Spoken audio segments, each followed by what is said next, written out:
नमस्कार, स्वागत है आपका और मैं हूं आपके साथ लता। बड़ी खबर आपको बता ले, जुहार नारदा केस से जुड़े मामले को लेकर ममता बनर्जी को लगा बड़ा झटका, क्योंकि कोर्ट ने साफ तौर पर टर्म्स एंड कंडीशन लगाकर 2 लाख के मुचलके के साथ चारों टीएमसी के नेताओं को दी अंतरिम जमानत। यानी कि साफ तौर पर पूरी तरीके से बेल नहीं मिलने पर अब टीएमसी की बढ़ रही है मुश्किलें। हालांकि लगातार टीएमसी के नेता इसे राहत भरी खबर जरूर बता रहे हो, लेकिन आपको बता दें कि कोर्ट की ओर से यह साफ तौर पर सख्त लहजे में स्पष्ट कहा गया है कि चारों नेता प्रेस बयान नहीं देंगे और ना ही मीडिया में कोई चर्चा करेंगे। और इसको लेकर अब 31 मई को अगली सुनवाई की जाएगी। और अब साफ तौर पर यह भी कयास लगाए जा रहे हैं कि सीबीआई अब इस मामले को लेकर सुप्रीम कोर्ट में जा सकती है। तो साफ तौर पर ममता बनर्जी की मुश्किलें यहां पर एक बार फिर से बढ़ती हुई दिखाई पड़ रही, क्योंकि जो ममता बनर्जी लगातार तमाम पैंतरे अपनाकर अब अपने टीएमसी के गुंडों को बचाने की कोशिश करते हुए दिखाई पड़ रही थी, अब एक बार फिर से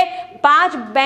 जजों की बेंचों से बड़ा झटका ममता बनर्जी को लगा है। क्योंकि जो ममता बनर्जी ये आस लगा रही थी कि उनके टीएमसी के ये 4 बड़े नेता पूरी तरीके से आजाद होंगे, उन्हें हाईकोर्ट की ओर से बेल दे दी जाएगी। लेकिन आपको बताते चले कि कोलकाता हाईकोर्ट ने बड़ा झटका देते हुए साफ तौर पर 2 लाख के मुचलके पर इन 4 नेताओं को हालांकि अंतरिम जमानत जरूर दे दी हो, लेकिन इसके साथ कई शर्तें कोलकाता हाईकोर्ट ने टीएमसी के इन 4 नेताओं के सामने रखी है। कोर्ट ने यह साफ तौर पर कहा है कि नारदा केस मामले को लेकर, इस लंबित मुकदमे को लेकर ये 4 नेता ना ही कोई प्रेस बयान देंगे और ना ही मीडिया के सामने आएंगे, इस विषय में कोई चर्चा करेंगे। इसके अलावा पीठ ने यह भी साफ तौर पर स्पष्ट तौर पर कहा है कि अंतरिम जमानत मामले में अंतिम आदेश के अधीन होगी और अगर सीबीआई अपनी याचिका में सफल हो जाती है तो ये रद्द भी हो सकती है। यानी कि साफ तौर पर जो मुश्किलें टीएमसी के नेताओं की हैं वो घटने की जगह लगातार बढ़ रही हैं। हालांकि ममता बनर्जी ये उम्मीद लगा रही थी कि उनके ये तमाम दांव पे जो अब तक वो खेलती हुई दिखाई पड़ रही थी बंगाल में, वो काम आएंगे, लेकिन ये पूरी तरीके से फेल हो चुके हैं। यानी कि अब जिस तरीके से चाहे वो फिराद हाकिम हो, चाहे वो सुब्रत मुखर्जी हो, या फिर मदन मित्रा या फिर सोवन चटर्जी हो, जो लगातार अपने स्वास्थ्य का हवाला देकर तमाम तरह के बहाने बनाकर खुद को बचने की कोशिश कर रहे थे, ममता बनर्जी लगातार सीबीआई के चक्कर काट रही थी। सीबीआई के अधिकारियों को धमकी तक दी गई थी। लेकिन आपको बताते चले कि इस मंसूबे में ममता बनर्जी नाकामयाब साबित हुई है, क्योंकि साफ तौर पर अब जो राहत वाली खबर टीएमसी के नेता बोल रहे हैं ये उनके लिए बड़ा झटका ला सकती है। क्योंकि अब ये भी कयास लगाए जा रहे हैं कि इस पूरे मामले को लेकर जो अंतरिम जमानत यहां पर दी गई है, इसको लेकर सीबीआई सुप्रीम कोर्ट में चुनौती देगी और तब जब ये मामला सुप्रीम कोर्ट में जाएगा तो साफ तौर पर ये कहना लाजमी है कि ममता बनर्जी को बड़ा झटका लगेगा। क्योंकि जिस तरीके से जो हालात बंगाल में बने हुए हैं, फिर चाहे वो हम चक्रवाती तूफान की बात कर लें, चाहे कोरोना की बात कर लें, चाहे इन 4 टीएमसी के नेताओं में सीबीआई की जांच की बात कर लें, किस तरीके से ममता बनर्जी बतौर मुख्यमंत्री, जिन्हें इन तमाम मामलों इन अपने गुंडों के मामलों से हटकर प्रदेश के हित में, प्रदेश के मामलों को लेकर चर्चा करनी चाहिए थी, तो देखिए किस तरीके से ममता बनर्जी सिर्फ और सिर्फ अपने टीएमसी के नेताओं को बचाने के लिए पूरे दांवपेच लगाती हुई दिखाई पड़ी थी। हालांकि कई बार कोलकाता हाईकोर्ट से ममता बनर्जी को भी झटका लगा था और सुप्रीम कोर्ट भी ये साफ तौर पर तय कर चुका है कि अगर सीबीआई को किसी भी मामले में ऐसा लगता है कि मुख्यमंत्री या कानून मंत्री इस पूरे जांच को लेकर दखल देने की कोशिश कर रहे हैं, इसमें हस्तक्षेप करने की कोशिश कर रहे हैं, तो उन पर वो चाहे तो कार्रवाई कर सकता है और वो पूरी तरीके से स्वतंत्र है।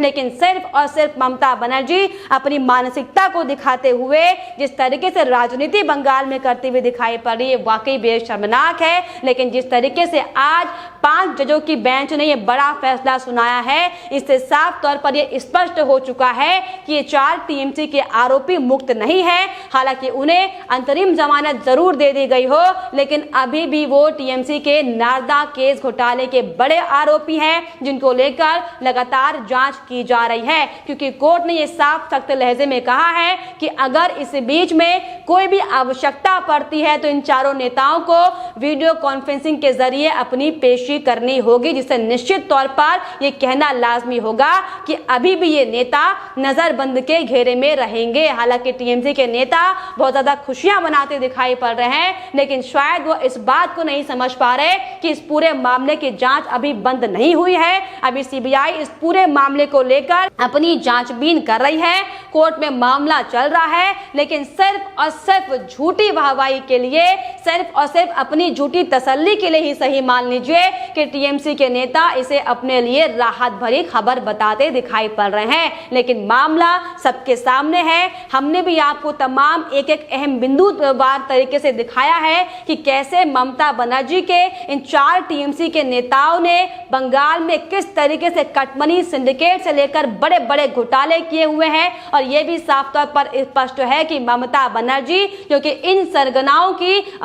चीफ मेंबर है, इनका भी नाम हालांकि बहुत जल्द आएगा, क्योंकि जो ममता बनर्जी इस पूरे घोटाले चिटफंड के मामले को लेकर इन्हें बचाती हुई दिखाई पड़ रही हैं, ये साफ तौर पर दिख रहा है कि वो अपने सिर के ऊपर जो उनके ऊपर तलवार लटक रही गिरफ्तारी की, उससे बचने की कोशिश कर रही है। लेकिन हालांकि अंतरिम जमानत इन नेताओं को जरूर दे दी गई हो, लेकिन मामले की सुनवाई अब साफ तौर पर अगले 31 मई को होगी, जिसमें साफ तौर पर जो जांच सीबीआई कर रही है वो अपने तमाम और तथ्य अब कोर्ट के सामने पेश करेगी, जिसको लेकर ये साफ तौर पर कयास लगाए जा रहे हैं कि ममता बनर्जी की मुश्किलें अब बढ़ने वाली हैं। क्योंकि जिस तरीके से ममता बनर्जी लगातार अपनी बौखलाहट दिखाती हुई दिखाई पड़ रही है, हमने आपको दिखाया भी था कि किस तरीके से ममता बनर्जी शुभेंदु अधिकारी की, आप सोचिए, बैठक में आने से बैठक में ना आने की बात कर रही हैं, जो कि साफ तौर पर दर्शाता है कि ममता बनर्जी अपनी हार को नहीं पचा पा रही। और यही बड़ी वजह है कि इस वक्त में बतौर मुख्यमंत्री,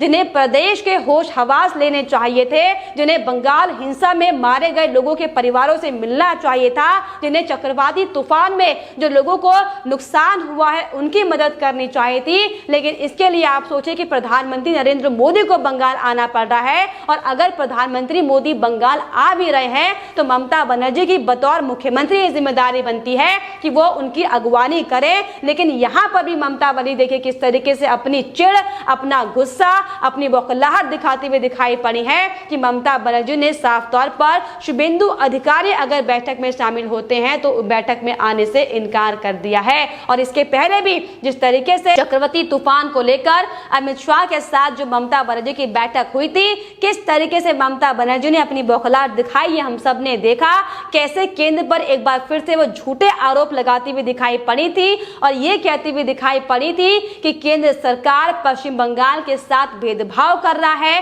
पक्षपात की राजनीति कर रहा है। लेकिन जिस तरीके से बतौर मुख्यमंत्री ममता बनर्जी को इस विकट समय में, इस कमजोर समय में बंगाल वासियों के बारे में सोचना चाहिए था, तो ममता बनर्जी स्वार्थी मुख्यमंत्री बनकर सिर्फ और सिर्फ अपनी शक्ति का गलत इस्तेमाल कर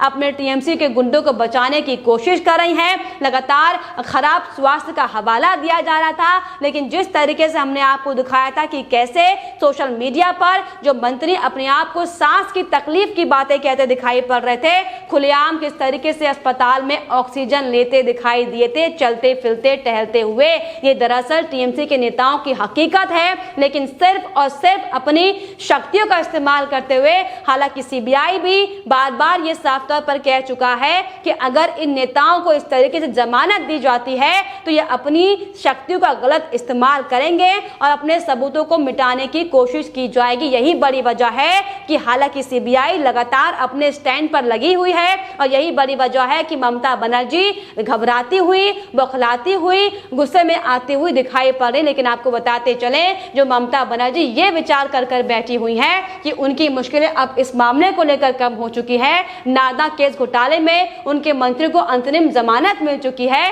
तो ये साफ तौर पर उनका सिर्फ और सिर्फ एक खुद को समझाने वाला वो झूठ है जो बहुत जल्द सबके सामने आएगा। और नारदा केस घोटाले में किस तरीके से करोड़ों का जो घोटाला किया गया है उसकी भी हकीकत सबके सामने आएगी। तो साफ तौर पर बड़ा झटका यहाँ पर ममता बनर्जी के लिए माना जा रहा है। हालांकि जिस तरीके से सीबीआई ने लगातार सुप्रीम कोर्ट में ममता बनर्जी, कल्याण बनर्जी और कानून मंत्री मलय घटक को लेकर भी शिकायतें की थी, हमने देखा था कि कैसे कानून मंत्री के सामने ही खुलेआम कानूनों की धज्जियां बंगाल में उड़ाई जा रही थी। बतौर मुख्यमंत्री रहते हुए उस भीड़ को शांत करने की बजाय है मुख्यमंत्री सीबीआई के अधिकारियों के साथ गाली गलौज करती हुई दिखाई पड़ रही थी, उन पर दबाव डालने का काम किया जा रहा था। हालांकि इसको लेकर कोर्ट ने ममता बनर्जी को फटकार भी लगाई थी कि कैसे बतौर मुख्यमंत्री आगजनी और पथराव को आप बढ़ावा दे सकती हैं। लेकिन ममता बनर्जी जो कि वाकई बेहद ज्यादा शर्मनाक जिसे कहते हैं कि उस स्थिति में अब आ चुकी हैं